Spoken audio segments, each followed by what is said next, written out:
Doreen, and a number of stories have been pinned on the Standard, but making headlines. Raila Ruto's tough task to avoid runoff, the race between the two leading presidential contenders. According to opinion polls, Raila and Ruto will now have to work harder to win undecided voters to secure a first-round win and avoid a second-round face-off. There's a story that has been continued on page 6, but still on the headlines. Uhuru hits campaign trail for Azimio. He says, why are you talking about Uhuru yet he is not seeking votes? That is his words. They keep telling me to finish my term and go home. I don't know where they think I will go, but I will still be here. Those were the president's sentiments yesterday during the official opening of the Mweki Level 3 Hospital in Mweki, Nairobi County. And still on governance, debt-fueled hits and misses define Uhuru's legacy.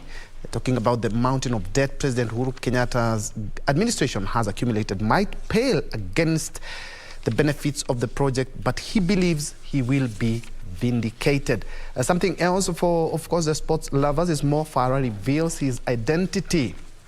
It's a story you can find on page 37.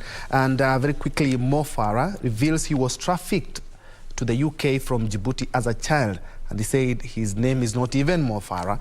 He says his name is Hussein Abdi Kahin. That just tells you how the Horn of Africa is facing challenges. Kenya has been identified as one of the transit points for illegal immigrants, and especially from Ethiopia and Eritrea. You can find that story on the back page. Inside, echoes from the past. Guys, when a driver's license was a sure bet for employment, there was even a time when you, after the Form 4, you could have gotten maybe a clerical job. Okay, there's something, and I had an opportunity to look at it, and just shows how things have really changed.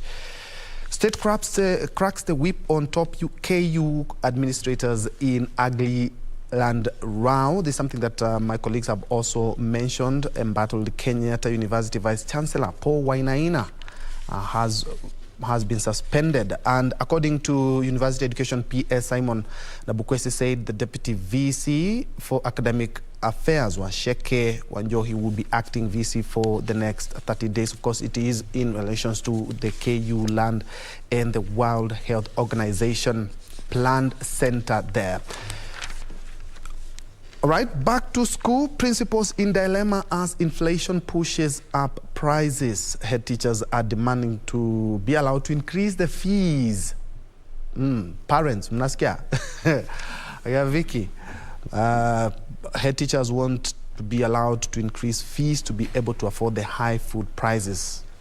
And still on back to school, there's pain in the pocket, but also there's something we should also be keen to look at, this insecurity in Baringo. Baringo County Commissioner Abdirizak Jaldes has called on families who fled their homes in Baringo North and South constituencies to return so that children can resume learning.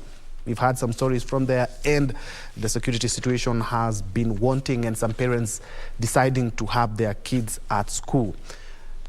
Still on matters politics, why Wajakoya could help swing tight election if it goes to a runoff. This is based on opinion polls, which have now said that are talking about Wajakoya having at least 4%. And according to this article, is that the two leading contenders have their work cut out to secure the August 9 first round. And if they don't, then they will be forced to a runoff. And it's talking about Wajakoya having the cards there. And also still on polls, Ruto says opinion polls doctored by deep state to Raila's advantage. This is something that the Kenya Kwanza has raised on several occasions, talking about they are not showing the real situation on the ground, saying that it's the state that is leading those opinion polls to portray as a mere presidential candidate, former Prime Minister, the Right Honorable Raila Odinga, as leading in those polls. Back to you, Vicky.